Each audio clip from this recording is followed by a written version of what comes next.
I know for a while I would just get stuck whenever it was time for me to write a behavior plan. Struggling to write a behavior support plan, or maybe you're staring at a blank template, unsure of where to start. Don't worry, I've got you covered. Hi, I'm Dom, the BCBA mom, and welcome back to my channel. I know you may spend a great deal of time working on assignments like this while you're in your master's program, but this is a skill. If you don't use it, you'll lose it. I've said this in previous videos. That is one of your core responsibilities, is to create the treatment plan. So this is going to be a video that you're going to want to save and watch again and again until you feel the competence and confidence of writing an amazing and effective and culturally sensitive treatment plan. But before we get started, please don't forget to like, comment, and subscribe to the channel. Let's get right into it. First, I will go through the major components of a behavior plan. Whether you are sending this plan to insurances to be approved, or you may be working with a different funding source, this is the basic information that needs to be in all behavior plans. The first is the demographic information. You want to be able to pick up the behavior plan and know exactly who it's for. So that includes the individual name, address, date of birth, age, sex, pronoun, and then who the behavior plan is written by. That's you. Next, you want to describe the purpose of this plan, right? Insurances are not going to just shell out all of this money if you don't state your case as to why this individual needs behavior services, and this is the guideline that we have to follow in order to implement those behavior services. So you want to write the purpose of the plan, and that can look something like this. The purpose of Johnny's plan is to decrease the rate in which he engages in target behavior number 1, target behavior number 2, and target behavior number 3. But also teach replacement behaviors. So that is really important. And we'll talk about that a little further in the video. We're also going to use specific proactive and reactive procedures that we are going to detail in this document. The next section is relevant history. So we don't go straight into the behavior plan until we know where the client has been. Okay, this is where we bring in more of cultural humility. This is where we bring in medical record, family structure or family dynamic. Where did they used to live? Who did they live with? What does their sibling interaction look like? You may want to include any past trauma in this section. Skill deficits. If the individual is non-vocal verbal and they communicate through a audio communication board. That is the type of information that goes here, because once again, when someone picks up this document, it's very important to know the client's learning history or history of reinforcement. Next, you want to include some medical information, including mental health diagnosis, intellectual or developmental diagnosis, or medical diagnosis. All of that is important because it makes up the person as a whole. We cannot just focus on behavior if we don't identify that this person also has anxiety. We can't just focus on the target behavior if we don't identify this person also has GERD, or this person has chronic migraines. All of that makes the person a whole person, right? We don't just focus on the behavior. We want to know everything we can about this individual so we can start piecing these things together. So before we even start writing out a behavior plan, it's important to know their medical history and their past social history. In ABA, we like to call this an ecological assessment. And that just means we are reviewing all of their files, all of their records, medical records, psychiatry records, talking with parents, talking with caregivers, talking with teachers. Everyone who's on the interdisciplinary team should have some input in this section. Another thing that I like to include in my behavior plans, not only the medications that they're on, but the side effects to that medication. You always want to make sure that there are no medical concerns that are impacting this behavior. We always want to start to rule out any medical concerns before we start with the target behaviors. Next step, we identify the target behaviors. Now, before we identify the target behaviors, we have to conduct a functional behavior assessment. What does that look like? So this is one of the most important steps when creating a behavior plan. We want to identify what behaviors we are targeting. Are they really socially significant enough to target for change? And we want to know why these behaviors are occurring. Some of these questions can look like this. Describe the individual's language ability. Describe his or her play skills and preferred toys or leisure activity. What are the problem behaviors and what do they look like?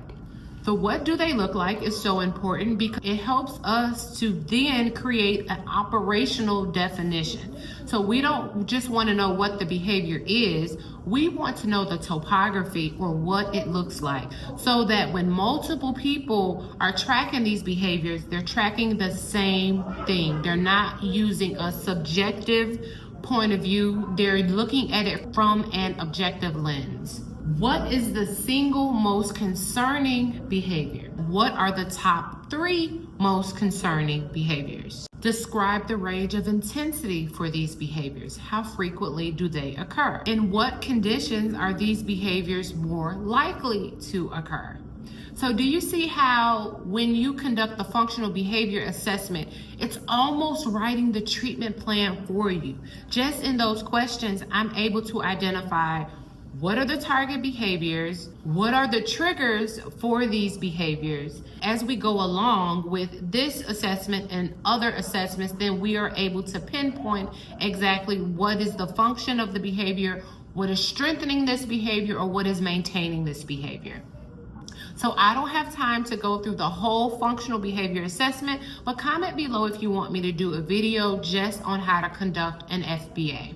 After you have completed the functional behavior assessment, now it's time to transfer all of this information into your behavior plan. You want to list all of the target behaviors and you want to include an operational definition, right?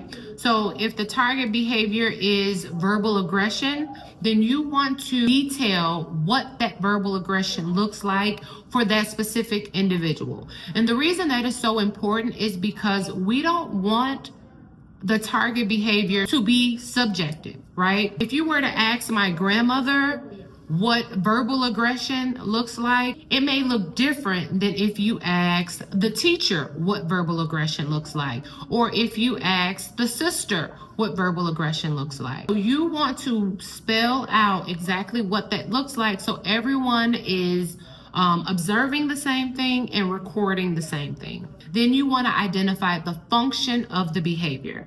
So the function can either be attention, escape, tangible, or automatic reinforcement. Now, because I've been in this field for so long, I know that in real life, many behaviors are maintained by multiple functions. So the same behavior that is maintained by escape can also be maintained by attention, can also be maintained by tangible. You really want to ask those questions to get to know this individual so you're not making assumptions. Now you can include how frequently this behavior occurs. Does it happen once a day, once a month, 3 times a day? Or you can talk a little bit about the intensity or the magnitude of this behavior. Now that we know the target behavior and we know why it's happening, the next section we want to address the replacement behavior, okay? So we know that all behavior is communication.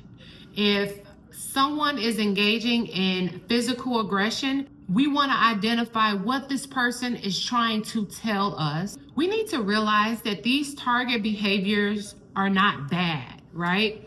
It's not good behavior and bad behavior. It's just behavior. And this behavior is trying to communicate something.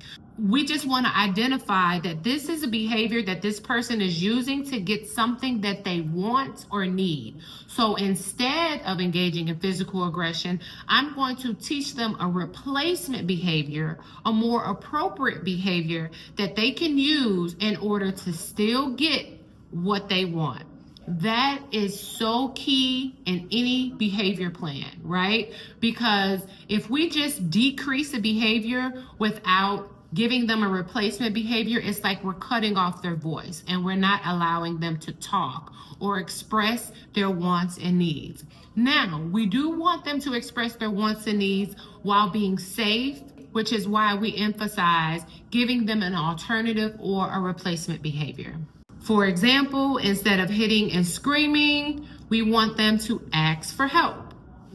Instead of flipping over tables, we want them to say, "Excuse me, I need your attention. Can everyone look at me, please?" Instead of eloping out of the room, we want them to say, "This room is overstimulating. I need a break." The replacement behaviors don't have to look exactly like that. They can be sign language. They can be picture cards. It can be vocal verbal. It can be gestural. We just want to give them an alternative other than the socially significant behaviors that they're currently engaging in that could be harmful to themselves or others. And then we repeat this step over and over again until we have identified all of the target behaviors. Now be mindful not to add too many target behaviors to a behavior plan, because first of all, nobody's gonna collect the data like you want them to if you give them way too much to do. Secondly, you also want to identify, is this really something that we should be focusing on? If we focus on this target behavior, is this then going to provide more reinforcement in their natural environment? If we focus on this target behavior, is this a behavior cusp that will get them to learn a new behavior, right? So we don't just want to throw everything in a behavior plan. We want to be very mindful about what we put on a behavior plan. So remember when I said we want to know currently how frequently this individual is engaging in this behavior. We want to know the baseline. So if we're talking about physical aggression, currently this individual engages in physical aggression 12 times per month.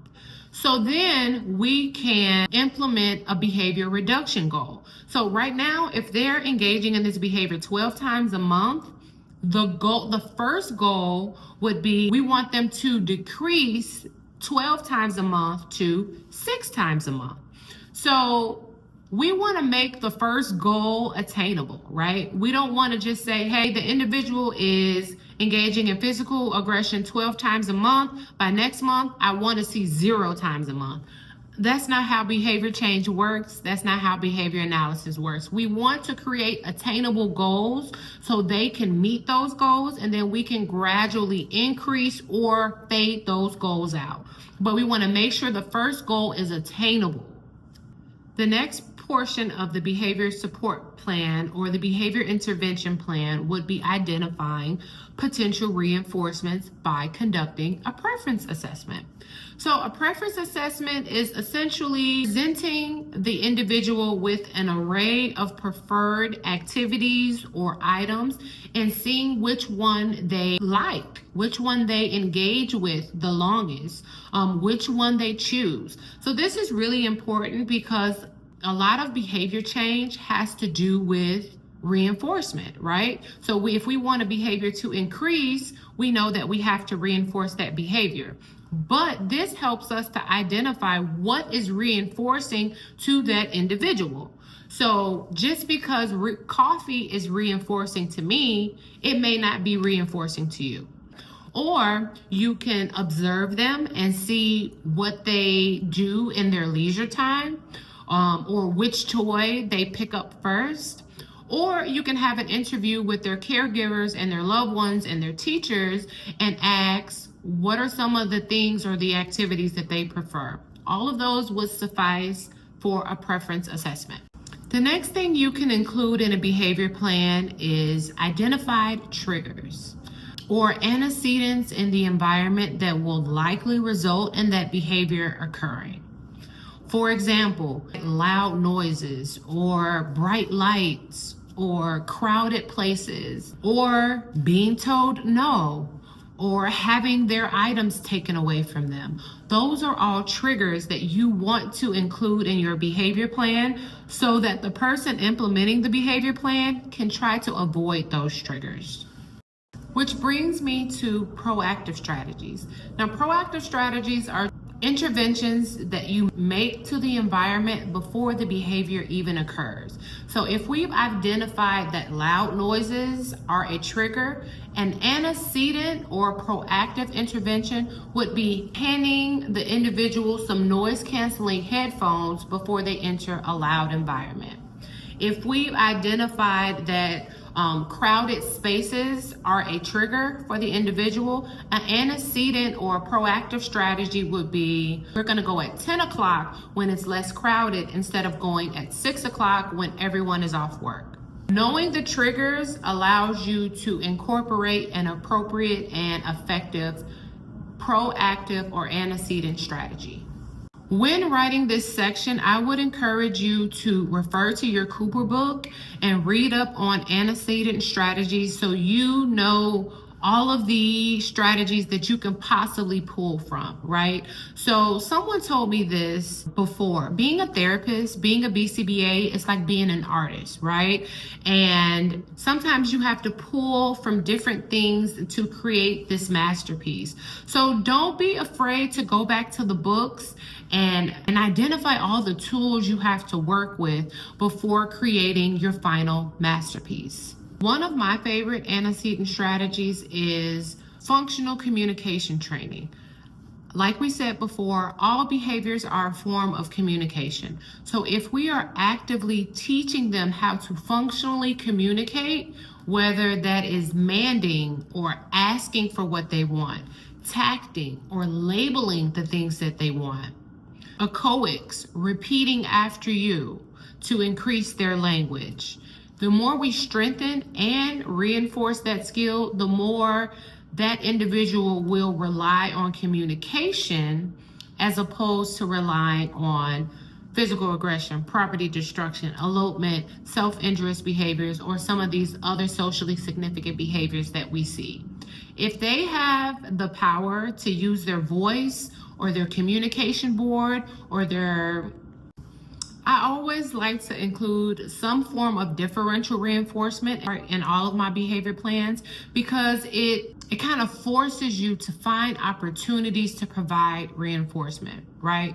So like we said in the past, we're not looking for them to be perfect, right? They're not broken to begin with. We're just looking for them to be more safe and to use more appropriate behaviors. Differential reinforcement provides reinforcement for any alternative form of the behavior, whether that's an incompatible behavior, the absence of the behavior. Anytime they're not engaged in that behavior, that's an opportunity for you to provide reinforcement. Don't wait for the behavior to come and then you want to react, right? So you can be proactive about providing that reinforcement.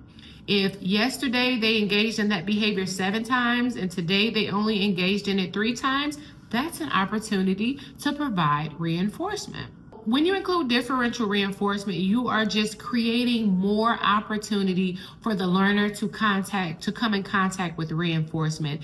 And you're allowing the caregiver to view behavior from a different lens. Everything doesn't have to look a certain way. Just as long as it meets the needs of the individual, it's keeping everybody safe and is helping them to have a better quality of life, whether that is being more independent, being able to learn in school, or being able to make friends and have great social interactions. That is what we're looking for. Next, we're going to talk about reactive procedures. Okay, so we talked about triggers, we talked about how to be proactive and set the environment up for success. But let's just say the behavior happens anyway. How do we respond? And we want to make sure we are responding consistently across environments, which means the teacher should be responding to the behavior the same way that mom responds, the same way that grandma responds, the same way that your Sunday school teacher responds.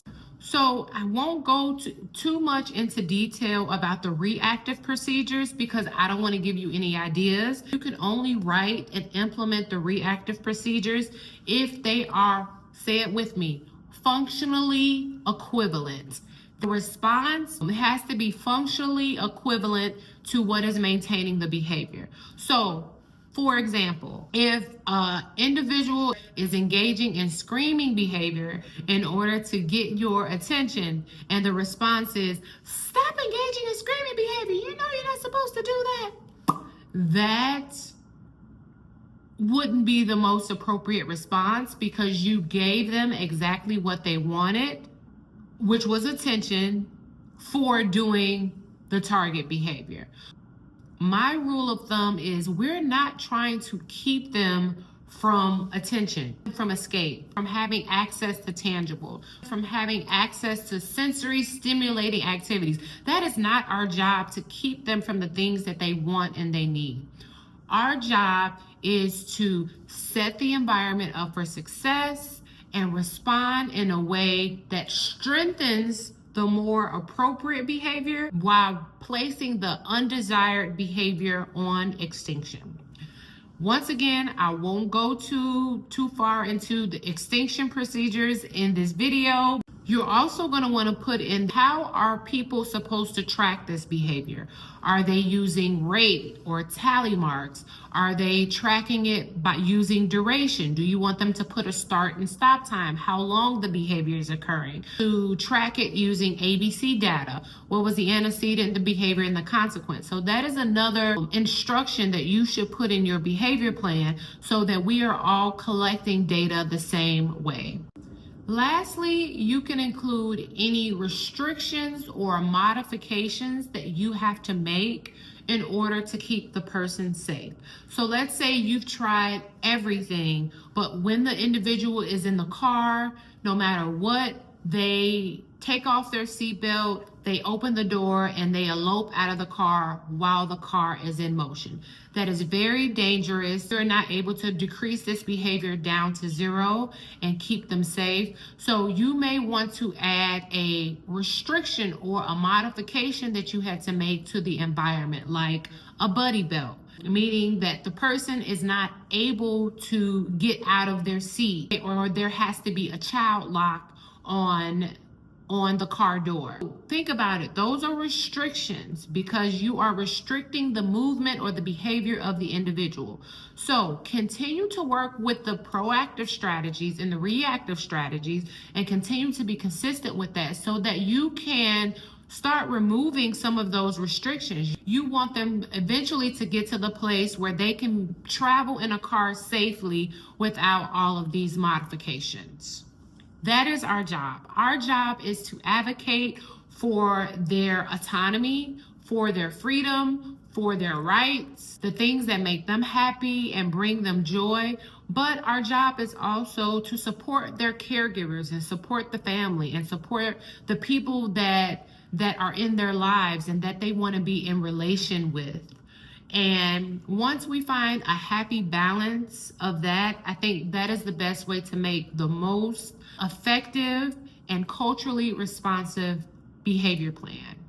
So once again, that's not an exhaustive list, but these are some of the main things that you would find in any behavior plan. So if I were you, I would just practice writing behavior plans, make up your own target behaviors, and go through these steps and see what you come up with. See what antecedent strategies you come up with.